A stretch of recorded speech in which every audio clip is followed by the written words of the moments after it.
রেজা ভাই চলে এসেছেন। জি, জনাব মেজর জাহিদে আহসান হাবিব ভাই আছেন। হাবিব ভাই হচ্ছে গিয়ে ওই দিনের ঘটনায় তিনি বেঁচে ফেরা একজন অফিসার, কর্নেল হাসিনুর রহমান, বীর প্রতীক। হাসিনুর ভাইকে দেখলে তো এমনিতেই চেনা যায়, নতুন করে চেনানোর কিছু নাই। আর আমাদের প্রিয় রেজা ভাই আছেন, মেজর রেজা। তো আমরা আলোচনায় চলে যাই। কাকে দিয়ে শুরু করব? আপনাদের র্যাঙ্ক দিয়ে শুরু করি, হাসিনুর ভাইয়ের কাছেই যাই আগে। তো হাসিনুর ভাই, কমিশন হলো আপনার, এটার পেছনে অনেক পরিশ্রম ছিল, আপনিও চেষ্টা করেছেন এটা নিয়ে, আপনার সাথে এর আগে অনেকবার এই বিষয়গুলো নিয়ে আলাপ হয়েছে। কি মনে করছেন, আশা, প্রাপ্তি, প্রত্যাশা, হতাশা? এখন কথা হলো ভাই, আসসালামু আলাইকুম, সবাই যারা অনুষ্ঠান দেখছেন সবাইকে আমার শুভেচ্ছা। আজকে আমরা মাঠে ছিলাম, বিডিআর সদস্যরা ছিল, আমাদের ভাবিরা ছিল, কথা ছিল একটা, কেন কমিশন হবে না। আমি তো মনে করি এটা তো আমার বা আমার সমগ্র দেশের জনগণের চাওয়া পাওয়া। আর স্বরাষ্ট্র উপদেষ্টা ওতপ্রোতভাবে জড়িত, উনি স্ব উদ্যোগে ওটা মানে আগায় আসা উচিত ছিল, বা তা উনি করেন নাই, উল্টা উনি না করে দিছে। বাট দুঃখজনক, বাট ইনশাল্লাহ এখন ওনারা করবেন। বাট এই করার মধ্যে কথা আছে। আমরা নাম প্রপোজ করতেছিলাম, এলএম ফজলু, জেনারেল ফজলু, তার নামটা থাকুক। উনি বিডিআর ডিজি ছিলেন এবং সাহসী একজন যোদ্ধা, তার নাম থাকুক। এই নাম নিয়ে গড়িমসি চলতেছে, বলে আমরা মনে করি একমাত্র এক ব্যক্তি জেনারেল ফজলু এখানে থাকা দরকার। মানবাধিকার কমিশনের সদস্য থাকতে পারে, অন্য যে কোনো পদবী, যে কোনো মর্যাদার লোক। বাট কথা হলো কোনো আমলা এখানে থাকবে না। আর এই 15 বছরের সুবিধা পাওয়া কোনো ব্যক্তি এই কমিশনে থাকবে না।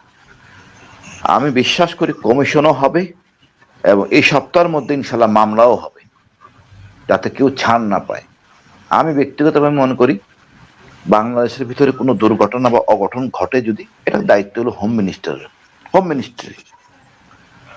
ওই সময় যে ঘটনা ঘটে এটা হোম মিনিস্ট্রির মধ্যে নিয়ন্ত্রিত ছিল, এবং ঠিক মতো যদি কাজ করতো র্যাব গেটে ছিল, কাজ করে নাই।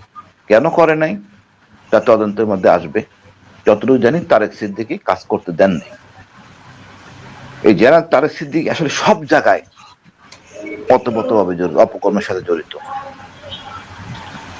তো সবকিছু আসবে তদন্তের মধ্যে ইনশাল্লাহ।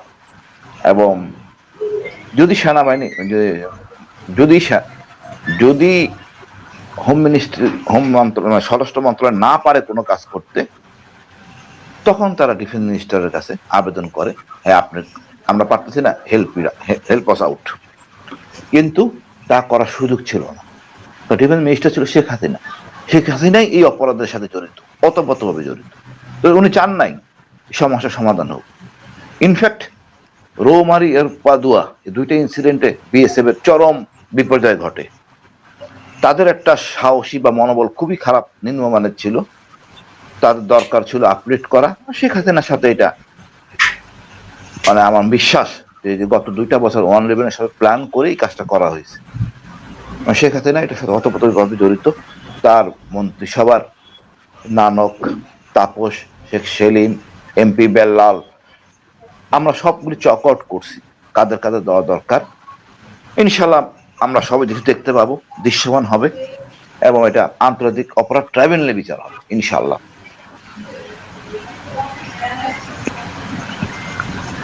আর আস্থা হারানোর কোনো অবকাশ নাই। জি, আমার মানে এটা আচ্ছা, হাসিন ভাই বোধহয় কেটে গিয়েছে। জাহিদ ভাই, আপনার কাছে ওই দিনের ঘটনার বর্ণনা শুনবো, তার আগে রেজা ভাইয়ের কাছ থেকে একটু শুনে আসি। জনাব মেজর রেজাউল করিম, আপনি নিজেও ইভেন কি আওয়ামী লীগ সরকারের সময়ও আপনি এই সরকারের বিভিন্ন সমালোচনা করেছেন, এবং আমার মনে হয়, আমার বিশ্বাস যে বিডিআর হত্যাকাণ্ড নিয়ে যে ঘটনা, এটা সুষ্ঠু বিচার হলে আপনিও যারা সেনাবাহিনীর খুশি হবে তাদের মধ্যে একজন। কি স্বপ্ন দেখছেন এই তদন্ত কমিশন গঠনের যে ঘোষণা এসেছে সেটা?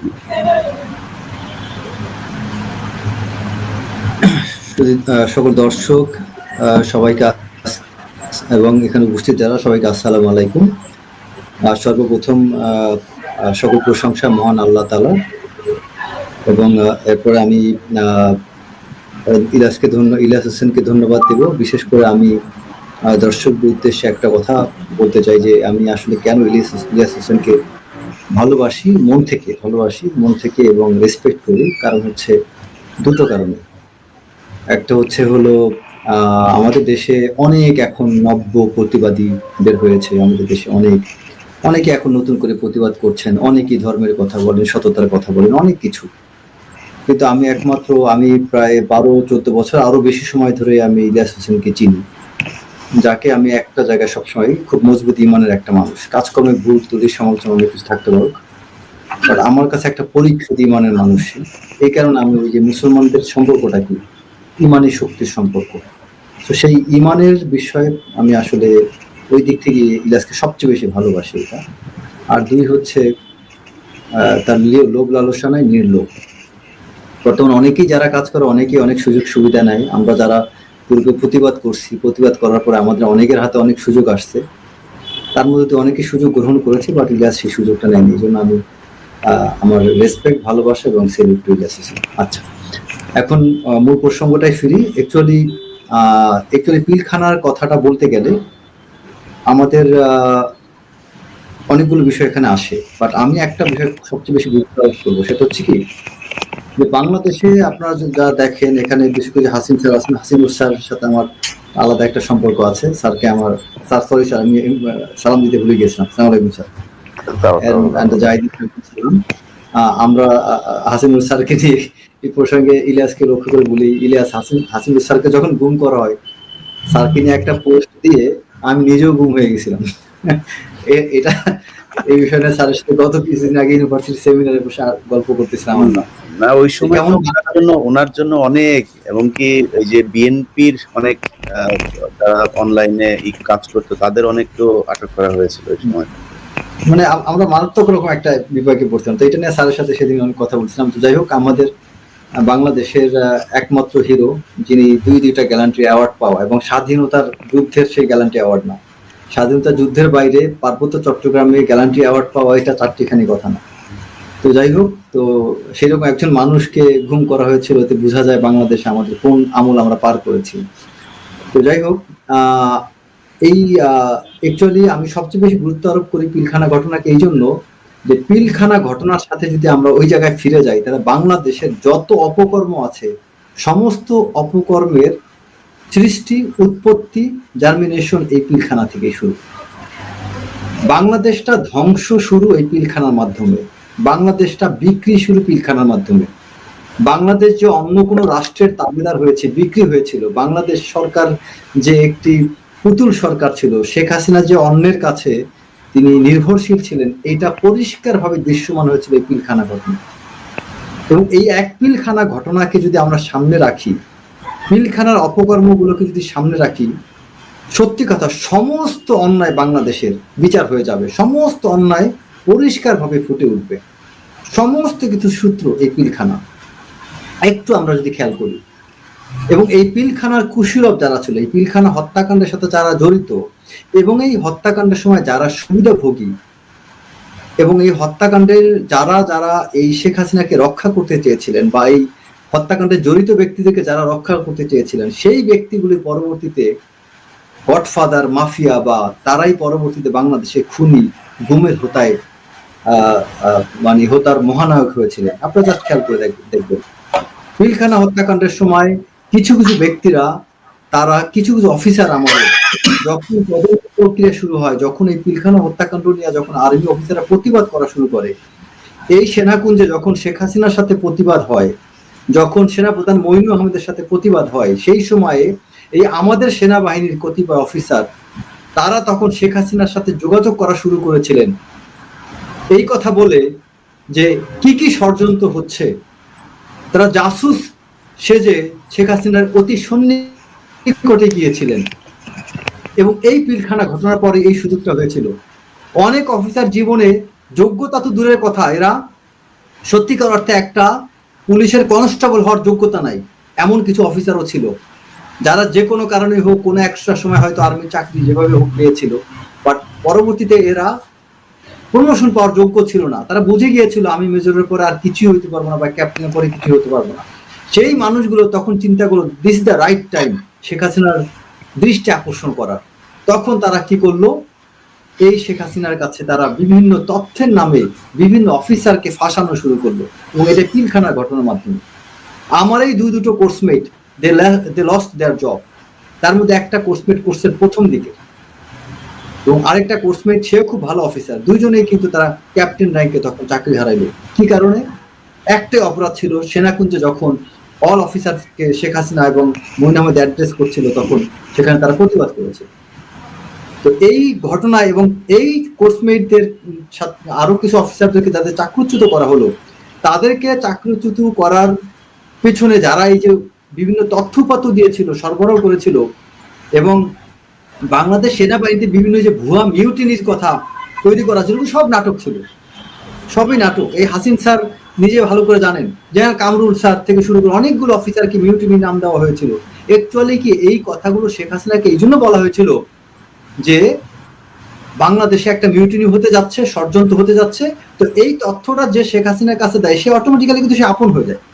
আমি যদি এখন এই জাহিদি স্যারকে বলি যে স্যার জানেন আপনার বিরুদ্ধে ষড়যন্ত্র হচ্ছে, তার মানে সে ভাবতে শুরু করবে যে আমার কত আপন জন, কত আপন, যে আমার বিরুদ্ধে ষড়যন্ত্র হচ্ছে, ওই এসে জানাইছে। এই যে এই অ্যাপ্রোচটা, এটাকে একটা টেকনিকে পরিণত করেছিল এই শেখ হাসিনার সময়, এবং এই কাজগুলো করেছিল সবচেয়ে অথর্ব অযোগ্য অফিসারগুলো, যারা জীবনে প্রমোশন পাইতো না। আমি আজকে সকালে কক্সবাজার সি বিচে আমি ওই ব্রেকফাস্ট করতে যাওয়ার পূর্বে ডাইনিং হলে কোনো একজন কর্মকর্তা লেফটেন্যান্ট জেনারেলকে দেখতে পেলাম। তিনি একটা ওই ফিমেলরা, লেডিরা যে পরে না, ওইটাকে কি বলে, মেয়েরা যে ঘরে পরে, এটা কি বলে এটাকে মেক্সি না কি বলে, মেক্সি এরকম নাম আছে, সেরকম টাইপ একটা ড্রেস পরে তিনি ব্রেকফাস্ট করতে আসতেন। আমার কাছে ছবি আছে, একজন আবার ছবিতে তুলে আমাকে পাঠাইছে, এবং আমি নিজে ওখানে উপস্থিত ছিলাম। মেক্সি টাইপ একটা ড্রেস পরে তিনি ব্রেকফাস্ট করতে গিয়েছেন। আর্মি তাকে লেফটেন্যান্ট জেনারেল বানিয়েছিলেন, স্টাফ কোর্স ছিল না, কিছুই ছিল না। এই শেখ হাসিনার বদান্যতায় তিনি সেই পর্যন্ত গিয়েছিলেন। একটা অফিসারের পরবর্তীতে আমি কোনো একজন সেনাপ্রধানকে একটা টেক্সট পাঠাইছিলাম যে আমার জানতে ইচ্ছা করে এই লেফটেন্যান্ট জেনারেল সাহেবের টার্ম কমান্ডার, প্লাটুন কমান্ডার, তার প্রশিক্ষক কারা ছিল। তারা শিখাইতে ব্যর্থ হয়েছে যে ডাইনিং হলে, পাবলিক প্লেসে ডাইনিং হলে আসতে গেলে একটা ড্রেস কোড মানতে হয়। এটা আমার আর্মি অফিসার সবাই আমরা করি, কিন্তু সিভিল লোক সবকিছু করতে পারে, বাট আমরা পারি না অনেক কিছু। কারণ আমাদের ট্রেনিং এর ড্রেস কোড জিনিসটাকে খুব গুরুত্ব দেওয়া হয়। একটা ডাইনিং হলে যাব, সেখানে মিনিমাম একটা শার্ট প্যান্ট, একটা ট্রাউজার পরা উচিত। সেখানে একটা মেক্সি টাইপ ড্রেস পরে যাচ্ছে, এবং তার এই বুকটা এই পর্যন্ত পুরো ফাঁকা ছিল, হাতা কাটা এরকম এখানে অর্ধেক, আর তারপর আর বাকিটা দৃশ্য বললাম। আমি প্রোগ্রাম শেষে আমি ইলিয়াসের কাছে ছবিগুলো পাঠাবো। তো এইরকম ব্যক্তিগুলো এই শেখ হাসিনার সময় প্রমোশন পেয়ে বড় উচ্চ পদে গিয়েছিলেন। এটা কি কারণে? এই মানুষগুলো পিলখানা ঘটনার সময় নীরব ছিলেন। এই পিলখানা ঘটনা আমরা অনেক কথা তুলে ধরে, কিন্তু কিছু ব্যক্তির নাম আনি না। পিলখানা ঘটনার সময় দিদেন ডিজিএফআই ডিজি জেনারেল মোল্লা ফজলে আকবর, তিনি কেন সিঙ্গাপুরে ছিলেন? ডিজিএফআই ডিজি এইরকম ঘটনার সময় তো ওইখানে থাকার কথা না। কেন শেখ হাসিনা সেদিন, সেই পিলখানা ঘটনার দিন, ওই দিন তার প্রোগ্রাম ছিল, সেই প্রোগ্রাম তিনি কেন যান নাই? তারপরে ডিজিএফআই ডিজি সেখানে কেন উপস্থিত থাকেন নাই? তিনি কেন এই বিষয়ে তার ডাইরেক্টর বা কাউকে কোনো নির্দেশনা, কোনো তথ্যপত্র দেননি? সব টপ পার্সনরা সবকিছু জানত। তারপরে যখন এই পিলখানা ঘটনা ঘটে, তখন এখানে এটা ছিল একটা মিলিটারি সিচুয়েশন। সেখানে কেন সাধারণ রাজনীতিবিদদেরকে পাঠালো, সিনিয়র নেতা না পাঠায় কেন আজম আর নানকের মতো নেতাকে পাঠানো হলো? সবকিছু পরিষ্কার ছিল। এই সিচুয়েশন ট্যাকেল দেওয়ার জন্য তখন দিদেন ব্রিগেড কমান্ডার, 40 ব্রিগেডের হাকিম, তাকে পাঠাইতে পারতো। আমাদের আর্মির 2টা এপিসি যদি পিলখানা গেটে যায়, তাক করা হইতো, সব ঠান্ডা হয়ে যেত। আমাদের কোনো মিলিটারি অ্যাকশন নেওয়া হয়নি, মিলিটারি কোনো অফিসারকে পাঠানো হয় নাই, কোনো কিছু করা হয়নি। আচ্ছা, এখন আমি পিলখানার ঘটনা সবাই জানে, এটা নিয়ে একই জিনিস তফসরা করে লাভ নাই। এখন আমি আসি এই যে কমিশন নিয়ে, যেটা কমিশন অ্যান্ড কমিটি। একটা বিষয় কি, আমাদের একটা বিষয় হচ্ছে যে অ্যাকচুয়ালি এই কমিশনটা কি? কমিটিটা হলো সাধারণত একটা ইন্টারনাল, মানে কোনো একটা বিষয় যদি কোনো ইন্টারনাল, মানে committee is a group of individuals who are appointed or elected to perform a specific task internally. আর যেটা হচ্ছে মানে যেমন আমি আমার নিজের প্রতিষ্ঠানের মধ্যে আমি একটা কমিটি তৈরি করে দিলাম আমার নিজ প্রতিষ্ঠানের জন্য। আরেকটা হলো আর কমিশন হচ্ছে তার কমিশনের যারা রিপোর্ট তৈরি করে, ইনভেস্টিগেশন করে, কিন্তু একটা কমিটি কিন্তু রিপোর্ট ইনভেস্টিগেশন করার কথা না, সেটা টাস্ক দিবে, এই তোমরা কমিটি এটা সম্পর্কে একটা কিছু বানায় দিয়ে দিও, এটা আমি অ্যাকশন নেই না নেই, এটা কোনো আইনি জটিলতা থাকে না। Committee mostly operates a means of internal regulation of legislators by the legislator. আর কমিশন হচ্ছে সার্ভস অ্যাজ অ্যান এক্সটার্নাল কি বলা যায় রিভিউ প্রসেস, যারা একটা রিপোর্ট তৈরি করে, ইনভেস্টিগেশন করে এবং ইনভেস্টিগেট করে, তারা স্টাডি করে এবং পার্টিকুলার কোনো ইস্যু নিয়ে কোনো একটা মানে এবং তারা অ্যাপয়েন্টেড হয় by the government or can be the organisation. এবং সেই কমিশন যে রিপোর্টটা বানায় সেই কমিশনের রিপোর্টের কিন্তু একটা দায়বদ্ধতা থাকে যে এটা নিয়ে আমাকে একটা অ্যাকশন যেতে হবে। একটা কমিটির ক্ষেত্রে এটা হয় না, কমিশনের ক্ষেত্রে কিন্তু সেটা হয়। তারা যে কমিটি করছে, কেন কমিটি করবে, এটা তো কোনো কমিশন। আচ্ছা, তারপরে একটা কথা হচ্ছে যে কমিটি করছে তো করছে, এটা একটা সিচুয়েশনের আলোকে কেন করবে? এই যে লোকজন প্রতিবাদ করলো, সবাই যে আন্দোলন করলো, সোশ্যাল মিডিয়াতে অনেক প্রতিবাদ করালে তারপরে একটা তারা সান্ত্বনা সূচক একটা কমিটি বানায়, এটা তেমন হওয়ার কথা না। এই জিনিসগুলোই তো আমাদের সন্দেহের উদ্বেগ করে যে এই যে বিষয়গুলো হচ্ছে, এবং আমরা অলরেডি জানি যে আমাদের একটা বিষয় খেয়াল রাখা উচিত, আজকে শেখ হাসিনা তথা আওয়ামী লীগ ধ্বংস বা এই তলানিতে আসার কারণটা কি? কোন একটা নির্দিষ্ট দেশের প্রতি শেখ হাসিনার অতি মাত্রায় চাটুকারিতা, নির্ভরশীলতা, তার কাছে দেশকে বিক্রি করে দেওয়া। আজকে এই শিক্ষা থেকে আমাদের বোঝা উচিত বাংলাদেশ সেই আগের জায়গায় নেই, বাংলাদেশের মানুষ অনেক সচেতন। এখন আপনি ওই যে রাগ ঢাক করার কিছু নাই, এখন প্রকাশ্যেই বাংলাদেশের সমস্ত জাতি জনগণ সবাই বলছে যে ভারতের সাথে আমাদের শত্রুতা না করি, কিন্তু ভারত আমাদেরকে একটা মানে স্টেটের মতো করে চালাবে, তাদের কোনো প্রাদেশিক কোনো একটা স্টেটের মতো করে চালাবে তা না, সেটা করার সুযোগ নেই। বরং এই মুহূর্তে জনপ্রিয়তা অর্জন করতে গেলে তোমাকে ভারতের বিরুদ্ধে যেতে হবে। এখন তুমি বাংলাদেশে কি করতেছো, এই সরকারটা কি করতেছে, তারা ভারতের সাথে ব্যালেন্স করার চেষ্টা করতেছে। ভারতের সাথে ব্যালেন্স না করে আমাদের ব্যালেন্স অফ পাওয়ার পলিসিটি অ্যাপ্লাই করা উচিত। কিরকম? আমরা যখন বাংলাদেশ আমরা প্যারালালি চায়নার সাথে সম্পর্ক মজবুত করব, আমরা তখন ভারত আমাদেরকে তোয়াক্কা করবে। আমরা যখন প্যারালালি ইউএসএ, ইউকে, মায়ানমার, প্রতিবেশী পাকিস্তান সবার সাথে সুসম্পর্ক করব, ভারত আমাদেরকে তখন মূল্যায়ন করবে। একই সাথে আমরা যখন ভারতের সাথে সম্পর্ক রাখবো, তখন চায়না আবার আমাদেরকে মূল্যায়ন করবে, তখন পাকিস্তান আমাদেরকে মূল্যায়ন করবে। আমাদের দরকার নেই কোনো রাষ্ট্রের দাবিদারি করা, পাকিস্তানেরও দাবিদারি করা দরকার নাই, চায়নারও না, ভারতেরও। এই যে triangular relationship, China, Bharat, Pakistan, Bangladesh, এই রিলেশনশিপের মধ্যে আমাদের কিন্তু আমাদের জিও পলিটিক্যাল প্লাস জিওগ্রাফিক্যাল যে লোকেশন, এই লোকেশন অনুযায়ী বাংলাদেশ পারে সবচেয়ে বেশি পাওয়ারফুল রোল পালন করতে।